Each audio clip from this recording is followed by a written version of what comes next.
everyone, it's me again, and it's time for another book review. Today's book is Alabama Moon by Watt Key.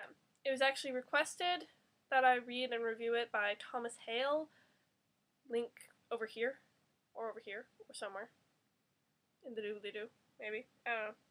A couple of dozen days ago in September.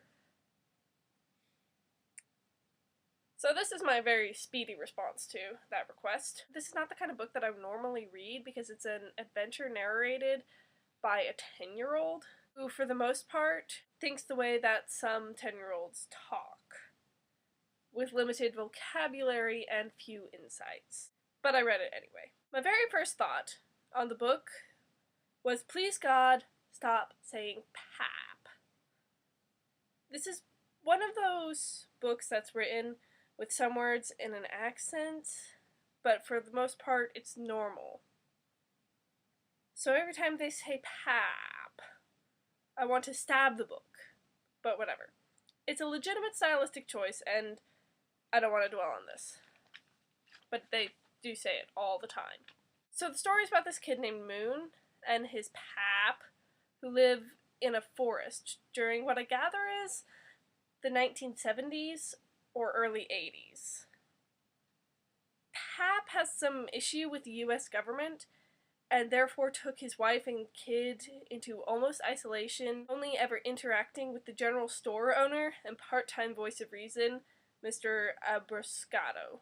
I don't know how to pronounce that, so whatever. His mother, by the way, suffers from Disney mom disease. In other words, she's dead. Pap suffers from the "I'll always remember the day he died" disease. Meaning, Key announces in like the first sentence that he's going to die, then spends 5 chapters leading up to said tragedy. Might not actually be 5 chapters, but it's like a long time. Which might have once been a clever way to build tension, but I was just waiting for Pap to kick it. The story gets more interesting once Moon is completely orphaned, with the introduction of an actual antagonist besides the man. But he is a rather ridiculous and over-the-top villain, so little comfort there. His name is Constable Sanders, and he is a cop who violates, by my count, every rule cops are supposed to follow, and is generally incompetent. Why does he get away with it? Because his dad is a judge. Of course.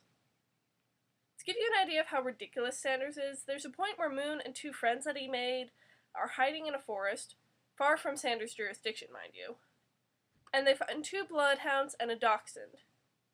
The bloodhounds are obviously Sanders, and he just doesn't know how to deal with tracking dogs, and then they joke that Sanders brought his mother dogs.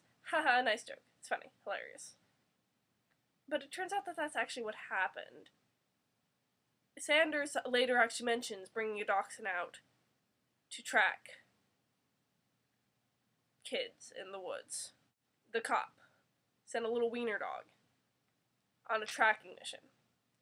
What? So, he's really not a great antagonist. He's not interesting, he's not clever, he's not threatening. I don't know. I don't even know. The friends I mentioned are 2 kids Moon busted out of a boys' home. I think it's like juvie, crossed with an orphanage. Not really entirely sure, but whatever.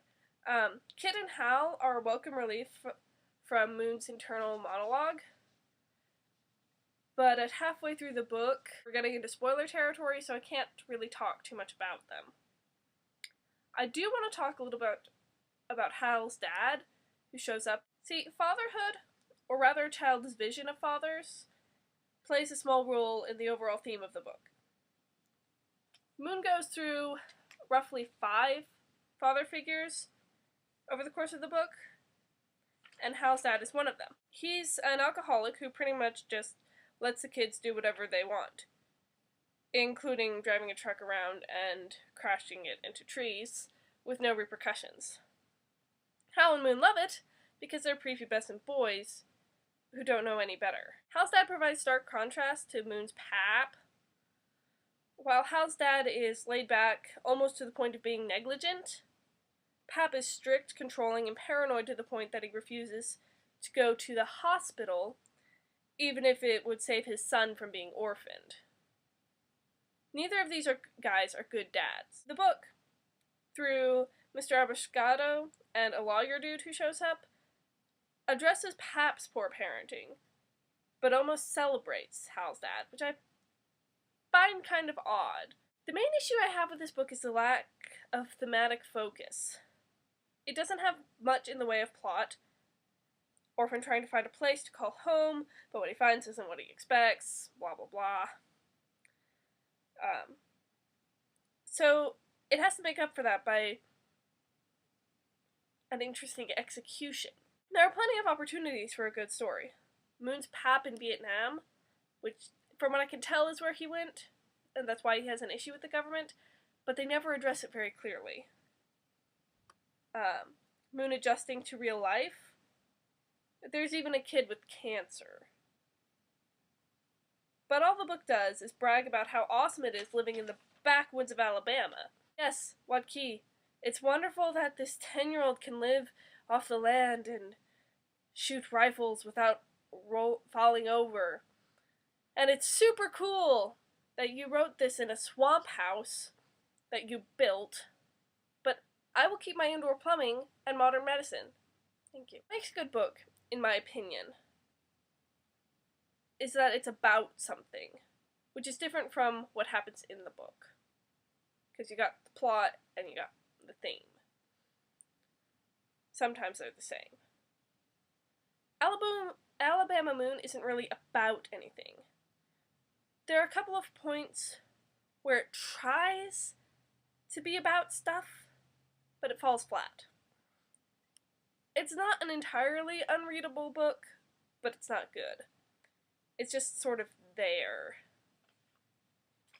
So, I'd give it like a 5 out of 10. It's decidedly average. So, that's all I have to say to you today, and I will see you tomorrow.